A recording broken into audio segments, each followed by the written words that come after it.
I'm so sorry, my I've butt. literally never been this upset with you in my life.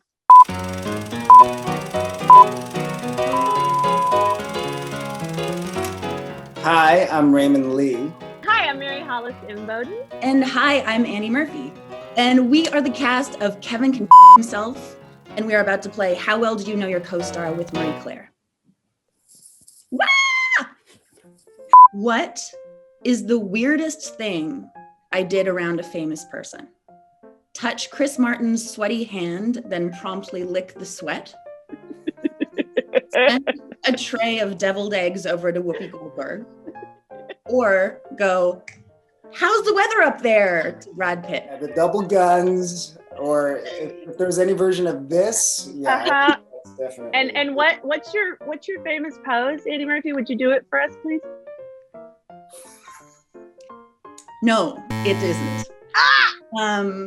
I was at a Coldplay concert and was fortunate enough to be in the kind of the front row. And Chris Martin, the poor man, got off stage and came around and happened to know someone standing directly in front of me.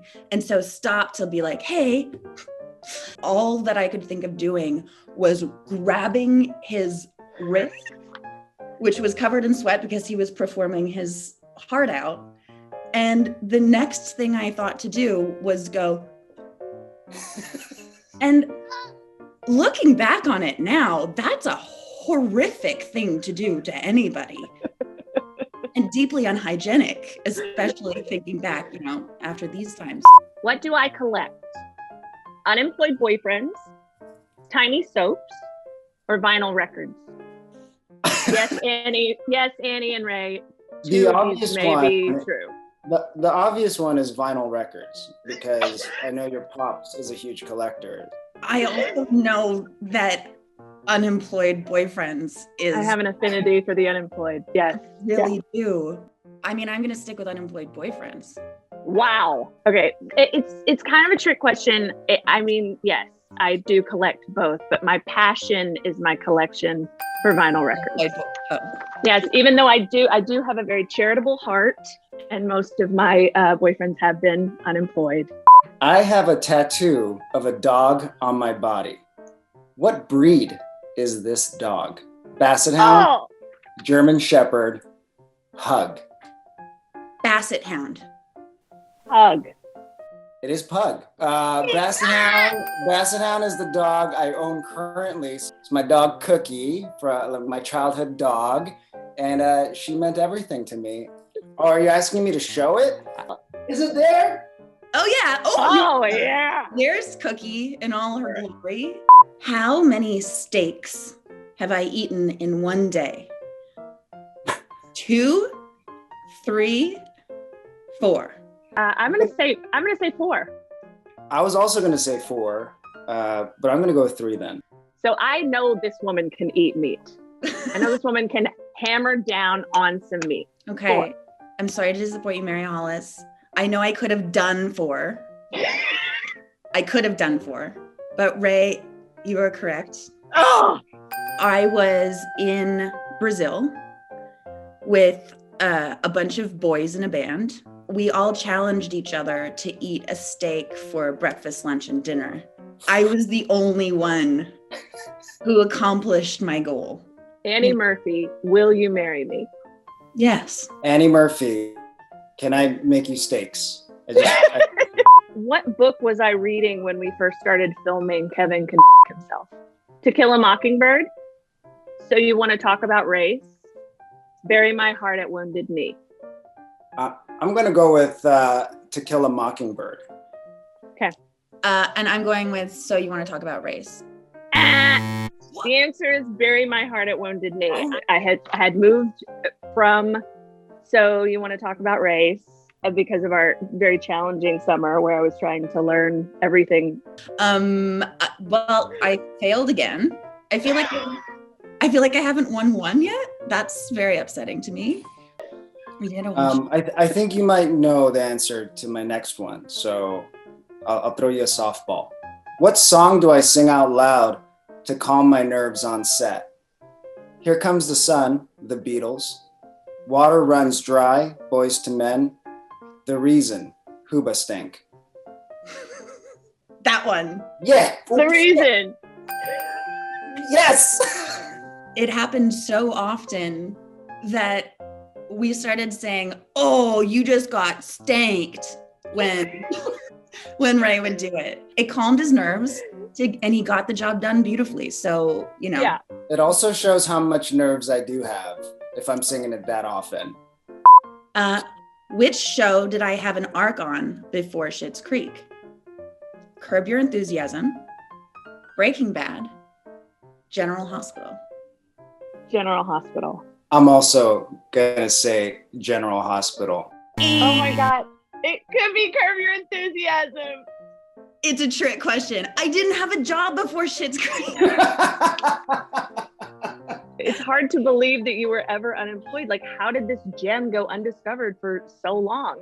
I was so looking forward to the clip of you acting on General Hospital, how it would pop up after that. If I wasn't an actor, what occupation would I be? A veterinarian, a sports therapist, or a litigation lawyer? Sports therapist. Sports therapist. Yes! I don't even know what a litigation lawyer does. I just put it there because it sounds smart. My dream before acting was to work for the Lakers and tape up a Laker's foot. I hope I can still be able to do that one day. You want to go straight to the feet. The Yes. feet only. Just nothing else. I'm a foot specialist. Okay. And I just know every bone. That is so cool. You know what? It's perfect. A handsome man taking care of my feet. What a dream. Am I right, Murphy? Oh no! She's frozen. How do I feel about the Backstreet Boys? Totally. More like the Blackstreet Yucks. Give me NSYNC or give me death. The answer is C. The answer is definitely C.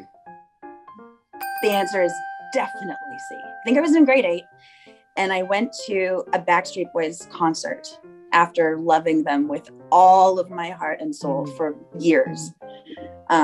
Brian Luttrell was my husband. AJ McLean was my boyfriend. But I did not enjoy 1 second of that concert because I was crying so violently because I was up there in the rafters. I was there and my boyfriends and husbands were on stage and they did not know that I was there. And it was like the first real experience of like the love that fucks you up. Like if only you had been closer, like say to like lick the spit. Oh, hey, wow. What was my first job? My first job was a torch singer in Old Vegas. I was the rodeo queen while the national anthem played and the rodeo came through town. Or I was a tour guide at the Civil Rights Museum. What was the second one again? That's what I'm leaning towards. And I was the rodeo queen while the national anthem played and the rodeo came through town. That just sounds right. It does. It sounds right. It feels right. Okay. No, I was a tour guide at the Civil Rights Museum in Memphis. But What a thank you so glorious- much for believing that I could have had my actual dream job, which was rodeo queen.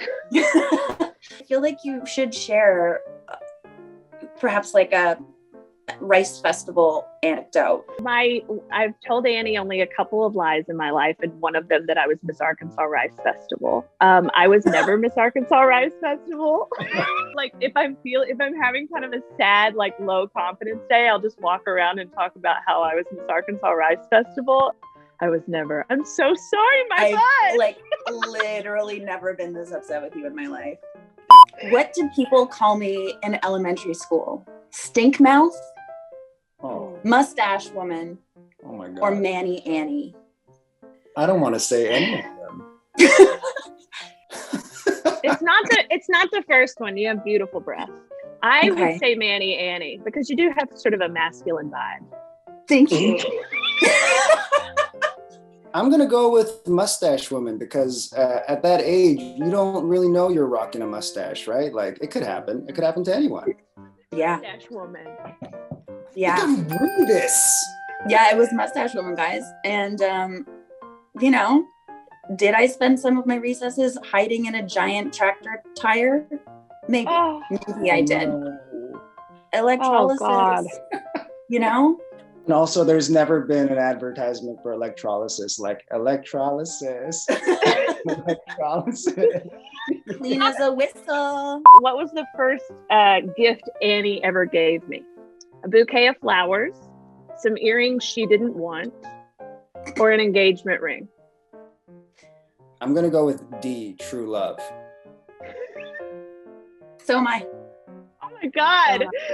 Oh my God. It is. But I'm also going to go.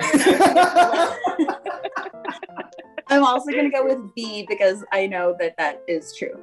I'm going to go with engagement ring. Those are both great. They're wrong. The first gift that Annie ever gave me was true and unconditional love. Thank you so much, Ray, for reminding us of that special gift. But the real one was I was going through a really, really rough time, a bad breakup. And there was a little bitty, we were actually on a Zoom call with the whole cast of Kevin himself. And there was a little knock at the door and I was like, I'm in the middle of this, meeting. And we ended the Zoom call and I went to my door and I opened to this beautiful bouquet of flowers. This is before we had ever met in person, but she just somehow has always been witchy when it comes to me and probably other people in her life. But she just knew that somehow I was going through a tough time, even though I hadn't shared that. And I called her up immediately and I said, how did you know this? And she's like, I feel like we've been kindred from before we were even here on this planet. So that's my bud. Oh, my bud. Basically an engagement ring. Sounds like an Annie move. And she did give me these earrings that she didn't want. Gosh, I'm nice. Yeah. Classic Annie. Oh. I'd like to thank the Academy and I'd like to thank my castmates, whatever their names are. Thank you so much, Marie Claire, for having us. This has been so fun. I'm going to take away Mary Hollis has great feet, and that I miss, and I miss Annie Murphy's mustache. Oh, that my best bud, Mary Hollis, is a god liar. And that my love for both of these people runs deep. Yes. That's what I'm going to take away. Thank you so much for watching. Don't forget to subscribe to Marie Claire.